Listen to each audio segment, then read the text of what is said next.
Hi, everybody at home. It's Renee from the Rare Books and Manuscripts Department at Central Library. Now, we really miss doing our monthly special collections tours, so I thought it might be fun to put together a little bit of a slideshow that some of our favorite items that we sometimes show. Not nearly as fun as being in person, but until we can be together again, we wanted to show some of these great things to you. So I'm starting here on the steps of Central Library. So here's one of the 30 shields that are carved on the outside. And these are printer's marks. So this one in particular is the printer's mark of Aldus Manutius. And so it's their very famous dolphin around an anchor. So we wanted to show you that we have books that were actually printed by Aldus Manutius. And here is one right here. This is a Greek anthology. And he was very famous for creating italic typeface. And italics helped lead to books being smaller.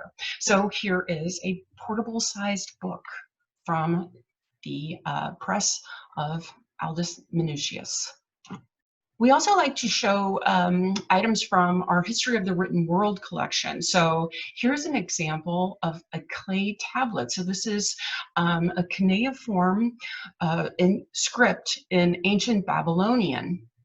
And this is a pretty small guy. You can't quite tell from the slideshow, but a lot of these are receipts. They're business transactions. And here's one that is. It's the receipt for a quantity of grain. This one I really love. So this is a cylinder seal, and it's like a little bead that could have been worn around someone's neck. And if you look closely, there are figures carved onto it. Now, what would have happened is you would have rolled the cylinder out on damp clay, and it would have left that impression. So the scene is revealed, and that could have been used as someone's signature. It could have been used to notarize documents. So he's super cool. Now here's an example of a medieval chain binding. So this is a manuscript book. It's handwritten on paper, and it would have been chained to the bookshelf because books were so scarce, so unusual, so one of a kind. And I'm going to show you here. So here's when you open it up. This thing is really interesting. I believe it's 9 different religious texts written in different hand, all bound together.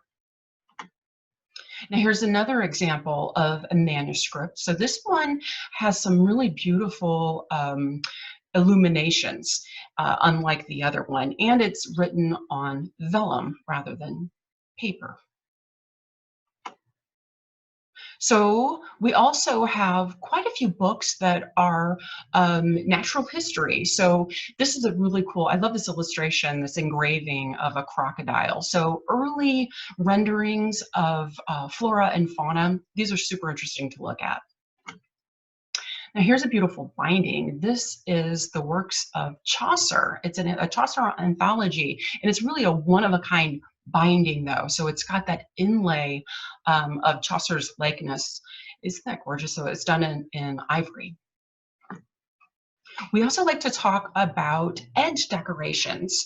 So this is an example of what they call a goffered edge. And after the edges have the gold gilding on top of them, a heated tool would have been pressed upon it to leave this gorgeous impression. Now here's a gorgeous bounded book. So this is from the turn of the last century. This company, London printers, Sangorski and Sutcliffe, they make gorgeous, gorgeous one-of-a-kind books for people. And they have jewels all over the covers, and they're also calligraphy and illuminations inside. They're very famous for having created a extremely expensive version of the Rubaiyat of Omar Khayyam that was lost on the Titanic, and it supposedly had something like 1,500 jewels on the cover. And we also have a large collection of miniature books. So this one, the Infants Library, were children's readers. So these are fun to look at. And here's our micro book. So the micro book is the tiny, tiny, tiny thing you see on the end of the magnifying glass. We also have some artist books. So this book by Jill Timm, it's this pyramid shape that when you take it apart, you see it tells the story of the eruptions of Mount St. Helens. And there's also the little container that has ash inside. This is one of our best items that we'd love to show people. So this is the Senate of the United States, 1864, and it features the photography of Matthew Brady. So this would have been almost like a yearbook for the politicians in 1864. And when you open it up, the first photograph is Abraham Lincoln, the president at the time, and his signature. So this book also is, as you page through it, you've got Charles Sumner, you've got Ira Harris, you have so many important politicians of the time. And this particular copy was owned by Missouri Senator John Henderson. All right, so that's enough for now. We really miss you guys and can't wait to see you again. Take care. Bye.